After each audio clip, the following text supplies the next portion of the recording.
Metro man E Sreedharan മത്സരിച്ച 2021 നിയമസഭാ തെരഞ്ഞെടുപ്പിൽ 3859 വോട്ടുകളുടെ അകലത്തിലാണ് BJP പാലക്കാട് മണ്ഡലത്തിൽ രണ്ടാം സ്ഥാനത്തായത്.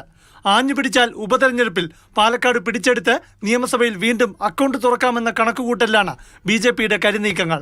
ഇതിനുള്ള കേന്ദ്ര നേതൃത്വത്തിന്റെ ആദ്യ നീക്കമാണ് പാലക്കാട് 3806 കോടി രൂപയുടെ വ്യവസായ സ്മാർട്ട് സിറ്റി. 50,000-ലധികം തൊഴിലവസരങ്ങൾ സൃഷ്ടിക്കുന്ന പദ്ധതിയാണ് കേന്ദ്ര സർക്കാർ പാലക്കാടിന് നൽകുന്നതെന്ന പ്രചാരണം BJP സംസ്ഥാന നേതൃത്വം തുടങ്ങിക്കഴിഞ്ഞു. കേന്ദ്ര സർക്കാർ വികസന പദ്ധതികൾ നൽകി കേരളത്തെ പരിഗണിക്കുന്നുവെന്ന രാഷ്ട്രീയം പറയാനുള്ള അവസരം ഒരുക്കുകയാണ്. തൃശൂർ ജില്ലയിലെ ചേലക്കര ഉപതെരഞ്ഞെടുപ്പിലും BJPയുടെ പ്രകടനം മെച്ചപ്പെടുത്താൻ ഇത് സഹായിക്കുമെന്ന കണക്കുകൂട്ടലിലാണ് പാർട്ടി നേതൃത്വം. ഉപതെരഞ്ഞെടുപ്പുകളിൽ ആർക്കോ വേണ്ടി മത്സരിക്കുന്ന സമീപനമായിരുന്നു മുൻകാലങ്ങളിൽ BJPക്ക്.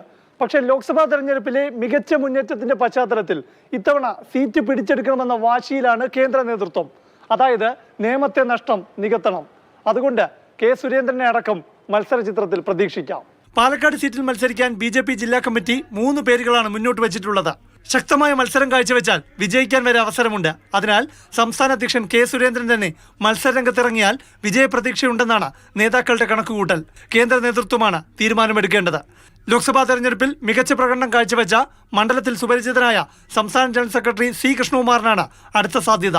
അത് കഴിഞ്ഞാൽ പിന്നെ ആലപ്പുഴയിൽ മികച്ച മുന്നേറ്റമുണ്ടാക്കിയ ശോഭാ സുരേന്ദ്രൻ.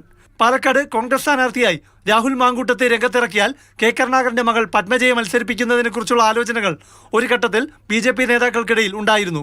രാഷ്ട്രീയ സാഹചര്യം കൂടി വിലയിരുത്തി കേന്ദ്ര നേതൃത്വം സ്ഥാനാർത്ഥിയുടെ കാര്യത്തിൽ തീരുമാനമെടുക്കും. ആലത്തൂരിൽ മത്സരിച്ച ഡോക്ടർ സരസുവിനെ ചേലക്കര ഉപതെരഞ്ഞെടുപ്പിൽ മത്സരിപ്പിക്കാൻ സാധ്യതയേറെയാണ്. വയനാട് ലോക്സഭാ ഉപതെരഞ്ഞെടുപ്പിൽ AP അബ്ദുള്ളക്കുട്ടി, സന്ദീപ് വാര്യർ എന്നിവരിൽ ഒരാളെ പരിഗണിക്കുന്ന വിധമാണ് പാർട്ടിക്കുള്ളിലെ ആലോചനകൾ. എന്തായാലും പാലക്കാട് ഉപതെരഞ്ഞെടുപ്പിൽ തീപാർന്ന ത്രികോണ മത്സരം നടക്കുമെന്ന് BJPയുടെ ആദ്യ നീക്കത്തിലൂടെ വ്യക്തമാവുകയാണ്. പ്രശാന്ത് കൃഷ്ണ, മാതൃഭൂമി ന്യൂസ്, തിരുവനന്തപുരം.